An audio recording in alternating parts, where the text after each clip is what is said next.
Setahun sudah, saudara, konflik Hamas-Israel pecah.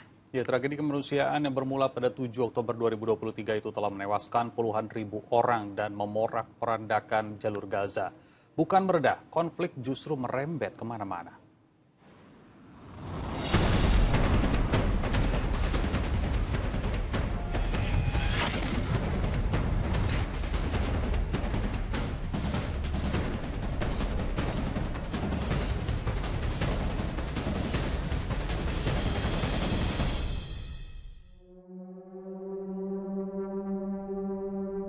Serangan sekitar 5.000 roket yang ditembakkan militan Hamas dari jalur Gaza menandai konflik Israel-Palestina pada 7 Oktober 2023. Serangan roket kemudian diikuti serbuan darat militan Hamas ke wilayah Israel Selatan. Komandan militer Hamas mengatakan serangan ini bentuk respons dari blokade yang terjadi di Gaza selama 17 tahun. Sekitar 1.200 warga Israel tewas. Sekitar 250 orang disandra dan dibawa ke Gaza. Israel langsung merespon dan menyatakan perang. Gelombang serangan udara diluncurkan militer Israel. Mengklaim menargetkan fasilitas militer Hamas, serangan Israel membabi buta. Dunia internasional terpecah. Amerika Serikat selaku sekutu sejati Israel bergeming. Sedangkan negara-negara dengan mayoritas penduduknya Muslim mengutuk serangan keji militer Israel. Korban warga sipil Palestina terus berjatuhan. Tidak hanya serangan udara, beberapa bulan kemudian, Israel juga melancarkan serbuan darat. Data terbaru, korban jiwa akibat serangan Israel mencapai 42.000 orang. Bahkan banyak korban jiwa yakni kaum wanita dan anak-anak. Dampak lain, puluhan ribu warga Palestina mengungsi ke negara-negara tetangga. Kecaman juga datang dari tanah air. Warga Indonesia di sejumlah kota menggelar aksi bela Palestina berjilid-jilid. Sedangkan pemerintah melalui Presiden Joko Widodo mengutuk keras dan mendesak konflik Israel-Palestina segera dihentikan. Indonesia mendesak agar perang dan tindakan kekerasan segera dihentikan untuk menghindari semakin bertambahnya korban manusia dan hancurnya harta benda. Karena eskalasi konflik dapat menimbulkan dampak kemanusiaan yang lebih besar. Saya minta Menteri Luar Negeri dan jajaran kementerian terkait segera mengambil tindakan cepat untuk melindungi WNI yang berada di wilayah konflik. Akar konflik tersebut, yaitu pendudukan wilayah Palestina oleh Israel, harus segera diselesaikan sesuai dengan parameter yang sudah disepakati PBB. Sementara itu, masyarakat Indonesia terus menyalurkan bantuan kemanusiaan untuk warga Palestina yang terdampak. Salah satunya bantuan yang digalang Palang Merah Indonesia. Kecamuk konflik terus bereskalasi. Gaza luluh lantak. Tidak hanya bangunan pemerintahan dan permukiman, gedung fasilitas umum, utamanya fasilitas kesehatan, juga tidak luput dari gempuran Zionis Israel. Kecaman demi kecaman tidak menghentikan serangan Israel. Bahkan, sebagian berpendapat aksi balas dendam Zionis ini layak disebut genosida. Akhir Juli, konflik Israel-Hamas memasuki babak baru. Israel tidak hanya menyasar wilayah Palestina, namun menyerang hingga ke wilayah Iran.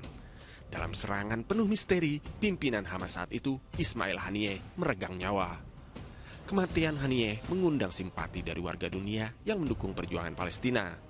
Ribuan orang turut mengantarkan jenazahnya ke peristirahatan terakhir.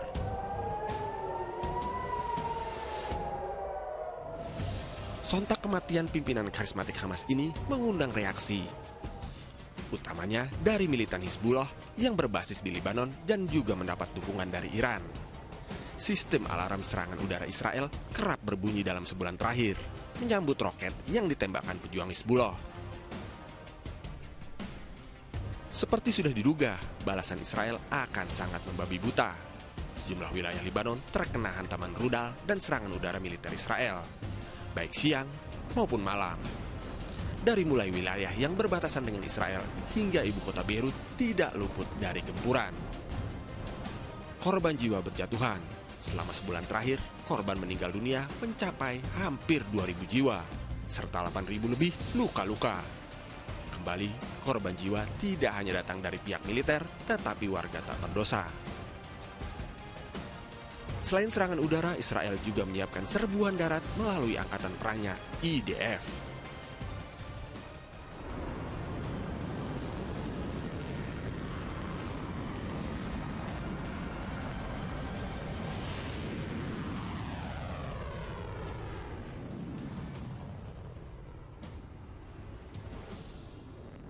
Eskalasi kian menjadi-jadi. Dalam beberapa hari terakhir, Iran turut menyerang ke wilayah Israel. Rudal-rudal hipersonik Iran membobol sistem pertahanan udara Israel yang terkenal Iron Dome. Pihak Iran mengklaim 90% rudal mereka berhasil mencapai target. Keikutsertaan langsung Iran memunculkan kewaspadaan internasional. Akankah konflik ini memicu perang terbuka dan berskala besar?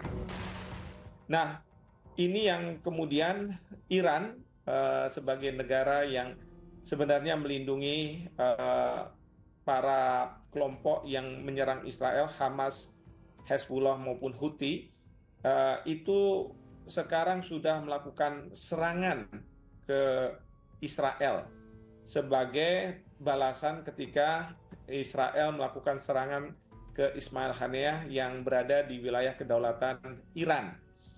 Dan dunia sekarang menanti apa yang akan menjadi reaksi dari Israel. Apakah Israel akan menyerang balik secara hebat ke Iran? Karena kalau itu yang terjadi dan Iran melakukan serangan balik lagi ke Israel, maka perang yang ada di Timur Tengah akan bereskalasi lebih besar dan ini bisa mengarah ke Perang Dunia Ketiga. Presiden Jokowi tidak ketinggalan mencermati eskalasi yang terjadi. Menurutnya, diplomasi sangat penting termasuk dalam konflik Timur Tengah. Ia mendesak Israel dan Iran bisa menahan diri guna menghindari konflik makin besar. Untuk menyelesaikan konflik yang ada di Gaza, di Lebanon, Israel dengan Palestina, Israel dengan Hezbollah, Iran dengan Israel, saya kira harus diselesaikan di meja perundingan. Dan semua harus menahan diri untuk tidak memperbesar eskalasi yang ada. Warga dunia bereaksi terkait setahun aksi genosida Zionis Israel. Di jantung kota New York, ratusan demonstran berparade mengibarkan bendera Palestina dan Lebanon. Mereka juga membentangkan beragam spanduk protes terhadap aksi bengis Zionis. Aksi protes serupa juga dilakukan warga Amerika di kota Los Angeles.